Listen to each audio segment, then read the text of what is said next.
시청자 여러분 안녕하십니까? 남북의 창 시작하겠습니다. 북한 외무성이 최근 아프간 사태의 책임이 미국에 있다며 세계 평화와 안정을 파괴하는 주범이라고 비난했습니다.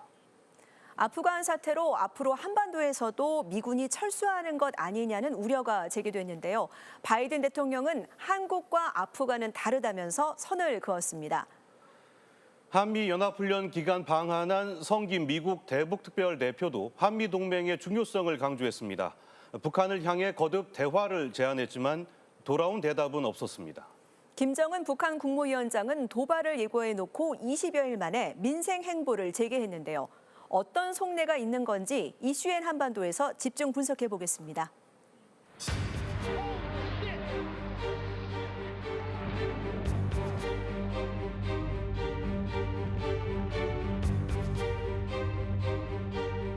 미국이 테러와의 전쟁을 선포하며 시작된 아프간 전쟁.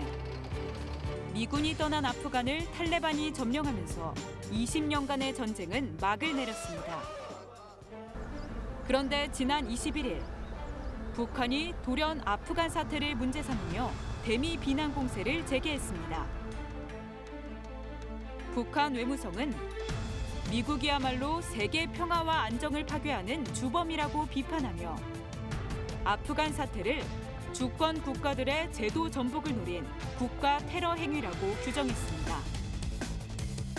사흘 뒤에는 쿠바와 시리아, 이란 당국자들의 미국 비난 발언들을 연달아 소개하며 북한도 같은 입장임을 시사했습니다. 북한의 입장에서는 여전히 이 미국과의 전쟁이 끝나지 않은 현재는 이 정전 협정인 그런 상황 아닙니까? 그렇다면은 북한의 최종 목적은 이 전쟁에서 아프간처럼 승리하고 결국 미국이 철수하는 그런 모양새를 보기를 원하는데 그런 상황이 지금 사실상 발생을 하고 있다라는 것이고요. 일각에선 아프간 사태를 두고 미국 책임론이 불거진 상황. 한반도에서도 미국이 국익에 따라 한미 동맹이나 주한미군 정책을 바꿀 수 있는 게 아니냐는 우려도 제기됐습니다. 때맞춰 미국의 한 보수 논객은 북한군의 전력이 탈레반보다 앞선다며 미국의 지원이 없다면 한국도 아프간처럼 빠르게 붕괴될 것이라고 주장했습니다. 논란이 확산되자 바이든 미국 대통령은 한국과 아프간은 근본적으로 상황이 다르다고 했습니다. Taiwan, South Korea, that if in fact anyone were to invade or take action against our NATO allies, we would respond.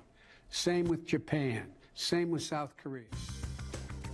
실제로 우리나라는 고도로 정교한 무기와 지휘 체계를 갖춘 50만여 명의 병력을 보유하고 있습니다. 인도태평양 지역의 동맹을 규합해 중국을 견제하려는 미국의 정책을 감안하면 주한미군 철수와 같은 극단적 카드가 현실화될 가능성은 낮다는 의견이 지배적입니다. 한국과 미국이 합의하에 상호 방호 주둔 조약을 통해서 일종의 관리되는 그리고 합의된 어떤 주둔이라는 것 그리고 그것이 갖고 있는 전략적 가치라든가 이런 것은 사실상 아프가니스탄과는 비교가 될 수 없는 부분들이 많다라는 것입니다. 바이든 대통령은 아프간 사태와 관련한 대국민 연설에서 1960년대 베트남 전쟁 개입 확대를 지지했던 전임 대통령들을 비판하며 국익을 우선시하겠다고 했습니다. I'm clear on my answer. I will not repeat the mistakes we've made in the past. Mistake of staying and fighting indefinitely in a conflict that is not in the national interest of the United States. 미국이 일방적으로 지원을 하는 동맹 관계는 계속하지 않겠다는 뜻을 전 세계 동맹국들에게 분명히 한 겁니다. 우리 스스로 북핵 대비 태세를 강화하고 남북 관계 개선을 주도해야 한다는 목소리가 그래서 나옵니다. 이런 가운데 최근 방한했던 성김 미 국무부 대북특별대표가 대북 유화 메시지를 거듭 보냈습니다. 성김 대표는 KBS와의 단독 인터뷰에선 북한을 향해 친구들이라고 표현했는데요. 북한과 대화를 재개하기 위해 러시아의 북핵 대표와도 양자 협의를 가졌습니다. 지난 6월에 이어 2달 만에 이뤄진 성김 대표의 방한. 북한이 한미 연합훈련에 강하게 반발한 상황에서 한미 북핵 대표들은 북한과의 대화가 조속히 재개될 수 있도록 함께 노력하기로 했습니다. 감염병 방역, 식수 및 위생 등 가능한 분야에서 북한과의 인도적 협력 방안을 논의했고 국제기구와 비정부 기구를 통한 대북 인도적 지원 방안에 대해서도 논의했습니다. 성김 대표 방한 기간 중 이뤄진 KBS 단독 인터뷰 자리. 성김 대표는 북한을 자극하지 않으려는 듯 친근한 호칭까지 사용하며 한미 훈련은 방어적 목적이라고 밝혔습니다. So I don't think there's any reason for concern, but I do want to emphasize to our friends in the DPRK that the U.S. has no hostile intent towards the DPRK. 언제 어디서든 전제 조건 없이 북한과 마주 앉겠다며 북미 정상 간 친서 교환 가능성도 열려 있다고 설명했습니다. 단계적 제재 완화 가능성을 포함해 모든 문제를 논의할 수 있다고도 했습니다. And we are willing to address the full range of issues and concerns, including those that are of importance to the DPRK. So I think, given the opportunity, we will be able to make substantial progress. 하지만 유엔 안보리 결의안 이행에 대해선 단호한 입장을 보였습니다. 성김 대표는 미국이 먼저 유인책을 제시할 의향이 있느냐는 질문에는 대화가 우선이라고 답했습니다. 사실상 비본질 문제에 해당되는 인도적 협력이나 방역 협력 얘기를 집중적으로 논의했다라고 얘기함으로써 사실상 좀 동문서답하는 좀 의미를 가졌다. 어떻든 조금 북한이 원하는 답을 한 것은 아니다라고 보여지고요.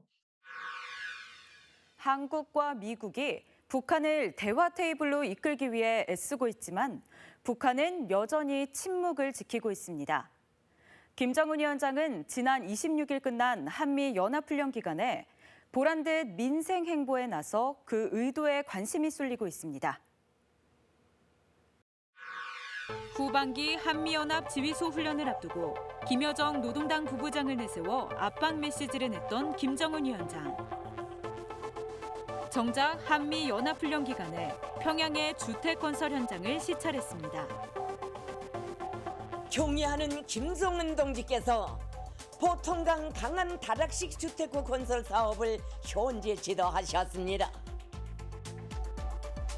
북한은 평양 중심부 노른자 땅에 각 부분 공로자와 과학자, 교육자 등이 입주할 고급 아파트를 건설 중입니다. 김 위원장은 올해에만 벌써 3차례 건설 현장을 시찰하며 특별한 관심을 쏟고 있습니다. 예고했던 도발 대신 내치에 집중하는 행보를 보인 겁니다. 북한은 당장 직접적인 도발로 미국을 자극할 시점은 아니라고 판단했을 가능성이 높습니다. 아프간 사태가 북한의 셈법을 좀 복잡하게 했다라고 생각을 하는데요. 미국의 입장에서는 아프간 때문에 미국의 방어 공약이 지금 약화돼 있다. 동맹국과 우호국들이 미국을 믿을 수 없다라는 얘기를 하고 있거든요. 그렇다면 북한이 도발을 하게 되면 그렇지 않다라는 모습을 보여주기 위해서 강경하게 대응할 가능성이 있습니다. 한미 연합훈련 전까지만 해도 시시각각 안보 위기를 느끼게 해주겠다며 위협을 가했던 북한. 최근 아프간 사태가 터지면서 관망세로 돌아선 게 아니냐는 관측이 조심스럽게 제기되고 있습니다. 아프간 사태의 파장이 한반도 정세에 또 어떤 영향을 끼칠지 관심이 쏠리고 있습니다.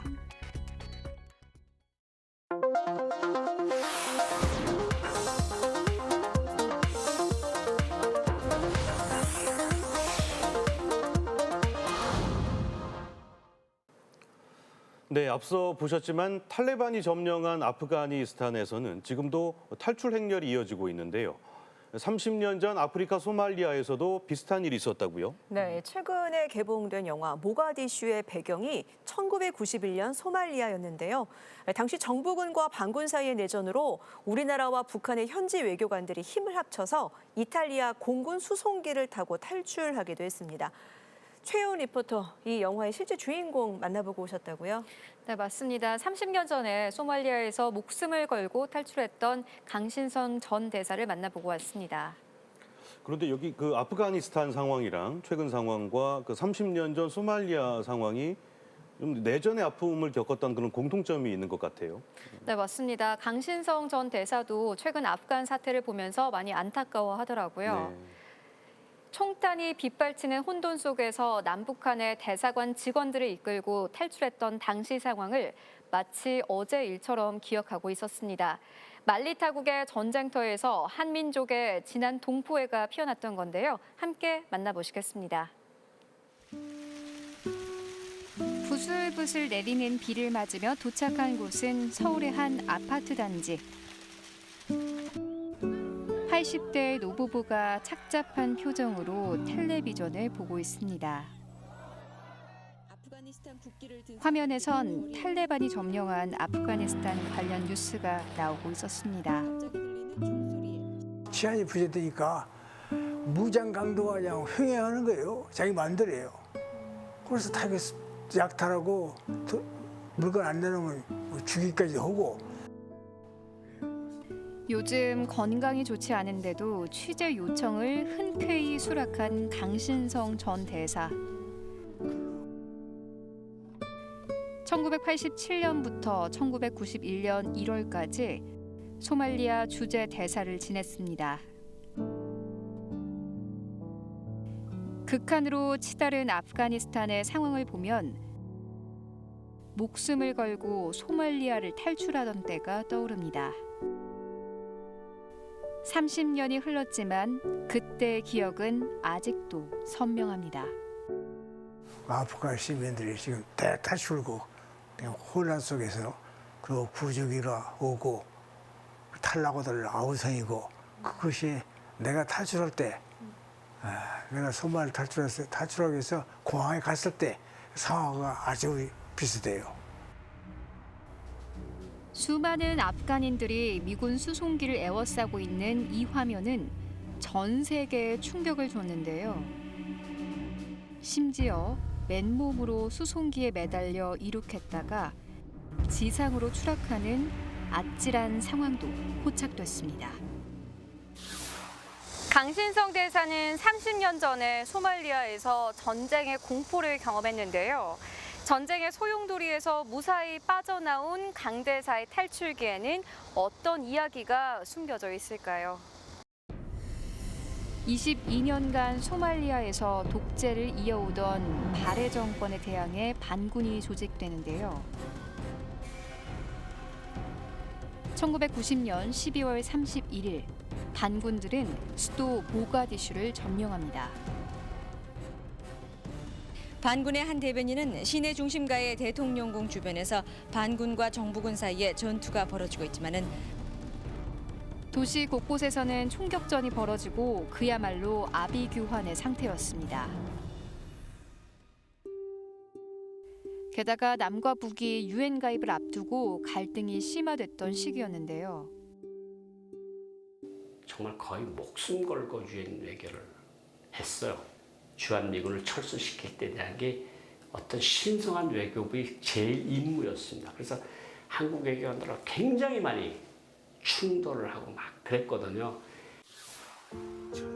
하지만 혼란스러운 상황 속에서 강 대사는 작은 통일을 이뤄냈습니다. 강 대사의 제안으로 남한과 북한의 외교관들이 합동으로 소말리아 탈출 작전을 펴게 된 것입니다. 북한의 사람들이 우리 집 오기 전에 자기들 공관에 가서 자기들 마당에 파묻어놓은 쌀하고 그 채소든 부실 가지고 갔어요. 그러니까 완전히 우리가 함께 살기로 온 거예요. 야, 그걸 보니까 이제 우리 완전히 한 거적이구나. 살 사람은 살아야겠죠. 강 대사의 소말리아 탈출 이야기는 최근 영화로도 개봉돼 큰 인기를 끌고 있는데요. 영화 속 장면처럼 남북한의 외교관 가족들은 긴박했던 3박 4일을 보냈습니다. 한국 외교관들 왔다. 웬일이셔? 보니까 북한 외교관이요. 얼마나 감동해. 이게 그런 참 와중에서도 단말마 같은 와중에서도 아유 가슴이 뭉클하더라고. 그때는 완전히 태극기 기치하에 남북이 하나로 뭉친 거예요. 이탈리아 대사관의 도움을 받기 위해 함께 이동하는 과정에서 북측 직원 한 명이 총격을 당해서 숨을 거두기도 했는데요. 남북한 외교관들은 우여곡절 끝에 이탈리아 수송기에 몸을 실었고 케냐에 도착한 뒤 짧은 작별 인사를 나눴습니다. 이탈리아 대사관하고 연결해주고 이런 거는 한국 대사관이 했다. 그래서 그때 사실 이게 주되는 적인데 한국 대사관 사람들 만나고 이런 것들이 처벌을 받지 않을까 그런 생각을 했었어요. 김정일 그때 당시 국방위원장이 그냥 뭐 사람 살아왔으면 됐지. 이게 기본 버전입니다. 남북 외교관들이 힘을 합쳐서 소말리아로부터 탈출하는 내용을 담은 영화 모가디슈. 이 영화는 많은 관람객들의 사랑을 받고 있기도 한데요. 과연 관객들에게 이 영화는 어떤 울림을 전해줬을까요? 영화의 배경은 소말리아였지만 관객들은 최근의 아프간 사태를 떠올렸습니다.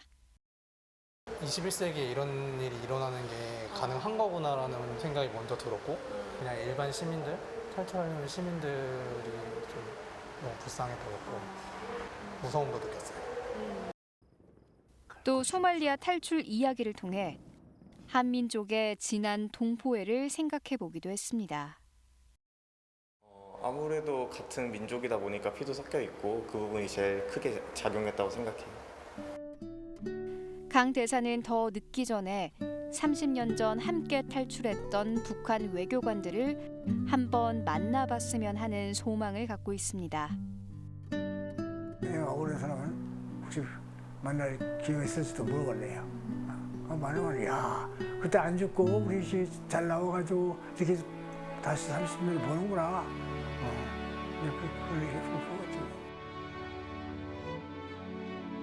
다 살 방법이 있다는데 할 수 있는 것은 다 해봐야지. 영화 속 대사처럼 소모적인 대립을 끝내고 남과 북은 언제 함께 할 수 있을까요?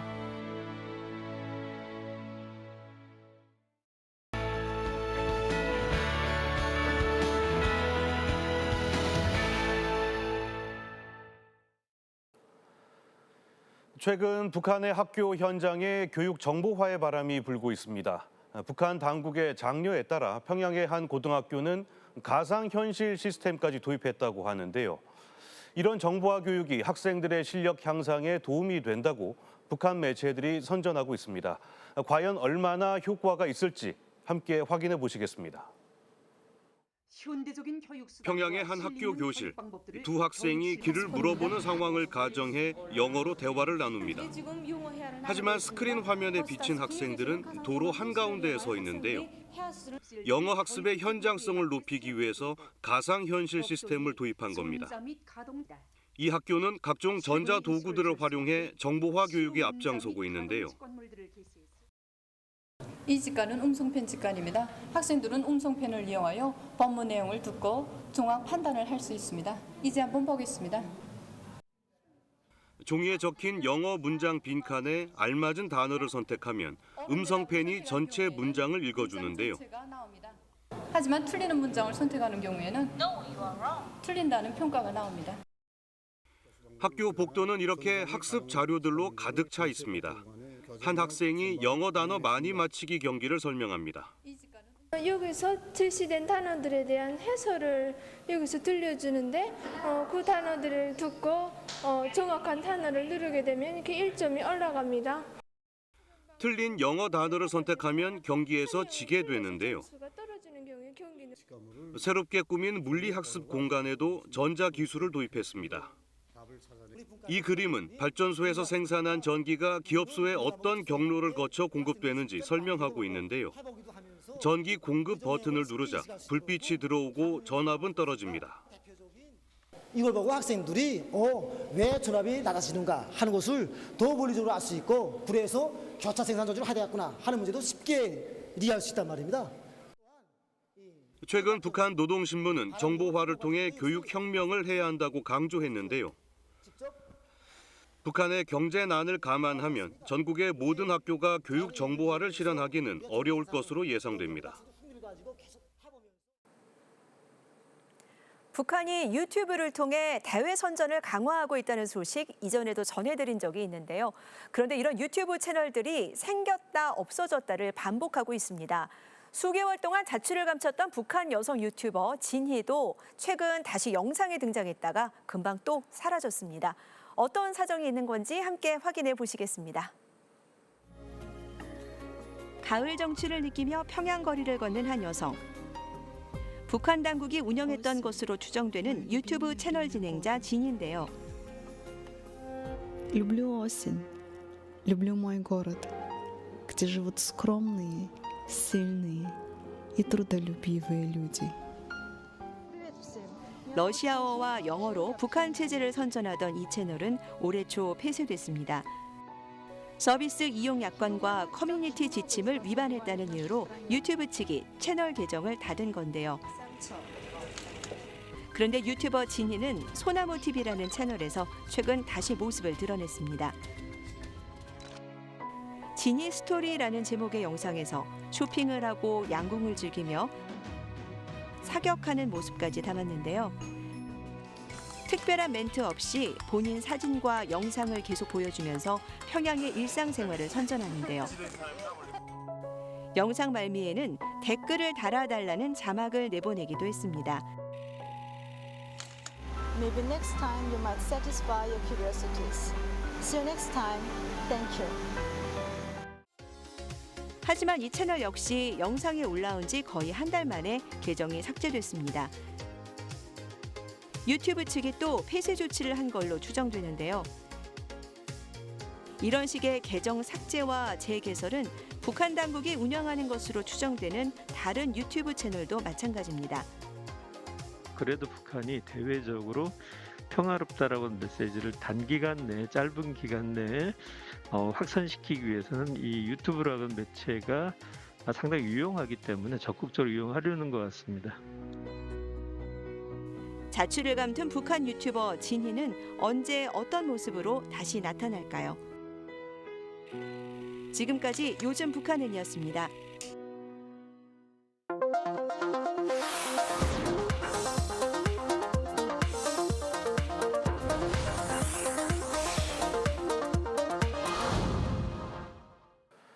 오늘은 북한의 청년 동맹 결성을 기념하는 청년절입니다. 지난해엔 대대적인 경축 행사를 열어서 코로나 상황에 지친 청년들 피로를 풀어줬는데요. 올해는 분위기가 사뭇 다른 것 같습니다. 네, 북한은 지금 외부 문화를 동경하는 20, 30대 청년들의 기강을 바짝 쥐고 있습니다. 청년들을 각종 경제 현장에 노력 동원을 보내고 사회주의 미풍이라고 선전하고 있는데요. 북한은 다음 달 말 최고인민회의에서 청년교양 보장법 채택도 논의하겠다고 예고했는데요. 청년들 사상 단속이 더욱 심해질 전망입니다. 그런데 이런 식의 청년 세대 기강 잡기가 과연 성공할 수 있을까요? 클로저 북한에서 분석해봤습니다. 지난해 8월 청년절을 맞아 열린 북한의 야외 콘서트. 화려한 레이저 조명이 무대를 비추고 객석에서는 함성이 터져 나왔다. 코로나19 특급 방역 상황 속에서 대규모 공연이 열린 것이다. 무대에 오른 출연자들이 노래와 춤으로 분위기를 띄웠고 관중석의 청년들은 풍선과 카메라 손전등을 흔들며 환호했다. 코로나19 방역 장기화로 피로감이 쌓인 청년들을 달래는 성격의 공연으로 보였다. 북한 유튜버로 알려진 은하 역시 당시의 청년절 공연을 북한 당국의 배려라고 소개했다. Today we are celebrated for being young and for being next generation of this land. 그 후 1년이 지난 지금 북한의 청년들은 노동력 동원과 사상 교양 사업에 내몰리고 있다. 탄광과 농장, 간척지 개발 현장까지 온갖 열악한 환경으로 파견되고 있는 북한 청년들. 그중엔 고등학교를 갓 졸업한 앳된 얼굴의 청년들도 포함돼 있다. 정비서 동지의 사랑과 믿음이면 뚫지 못한 나라도 없고 못하는 일도 없다고 저는 생각합니다. 북한 매체들은 이런 모습을 적극 부각하며 청년들의 사상 무장을 강조하고 있다. 당과 혁명, 조국과 인민을 먼저 알고 그를 위해 자기의 모든 것을 깡그리 다 바치는 우리나라 사회주의 사회에서만 발현될 수 있는 자랑스러운 기품입니다. 김정은 위원장은 집권 초반에는 기존의 엄격한 통제와 사상에 치우친 문화에서 벗어나려고 시도했다. 평양 시내에는 일본식 초밥 가게와 이탈리안 레스토랑, 놀이공원 등이 곳곳에 들어섰다. 미국 농구 선수 데니스 로드먼을 초청해 친선 경기를 벌이거나 북한판 걸그룹이라 불리는 모란봉 악단도 창설됐다. 그러나 2000년대 초부터 이른바 장마당을 통해 한국 문화를 접한 청년 세대들의 욕구를 충족시키기에는 한계가 극명했다. 친구들이 하는 거는 그냥 노래잖아요. 이거 뭐 영화랑 노래를 어떻게 비교를 할 수 있어요. 그래서 그 드라마를 한 번 본 친구들은 꾼지를 못해요. 결국 김정은 위원장은 2015년 형법 개정을 통해 비사회주의 행태 척결에 나섰다. 남한 드라마나 노래를 보거나 듣기만 해도 10년 이하의 노동교화형에 처하게 한 것이다. 기존의 1년 이하 노동 단련형에서 10배나 강화된 형벌이었다. 북한 주민들 사이에서 일명 109 그룹바라고 불리는 109 상무 검열단은 낮과 밤을 가리지 않고 한류 문화를 통제, 감시했다. 아무 집이나 들어가서 가택수색을 할 수 있어요.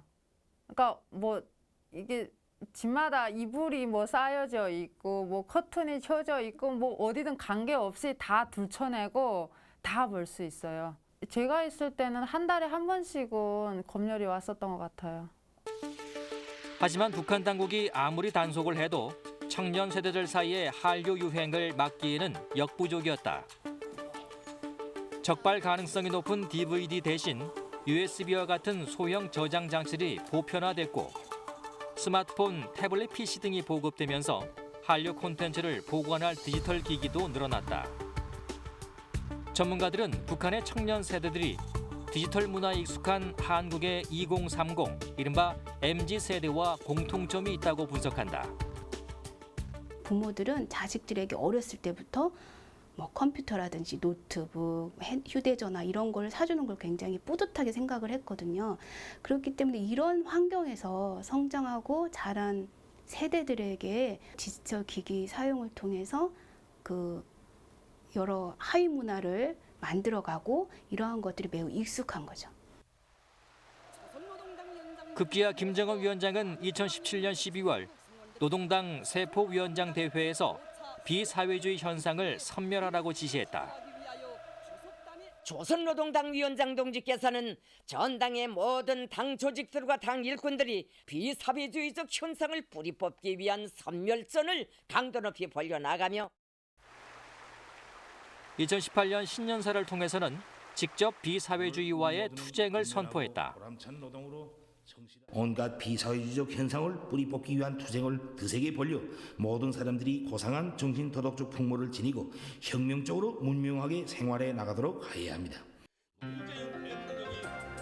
남북 정상회담과 북미 정상회담으로 한반도에 훈풍이 불었을 당시에도 북한의 한류 단속은 계속된 것으로 전해지고 있다. 2018년 4월 평양에서 열린 남측 예술단의 방북 공연 때에도 관람객들을 철저히 검열했다는 게 탈북민의 증언이다.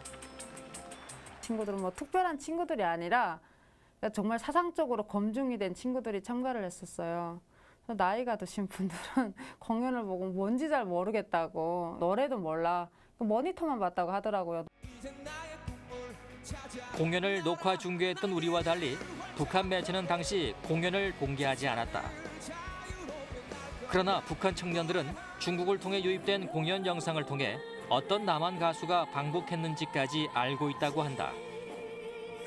이선희 가수님이라든지 그 윤도현 가수님 이런 분들은 제가 너무 좋아하던 분들이라 재밌게 봤고요. 카라나 소녀시대가 왔으면 더 좋았을 거라는 그런 아쉬움이 남아 있었어요. 2019년 하노이 북미 회담이 결렬된 이후 북한의 반사회주의 척결 움직임은 한층 강화됐다.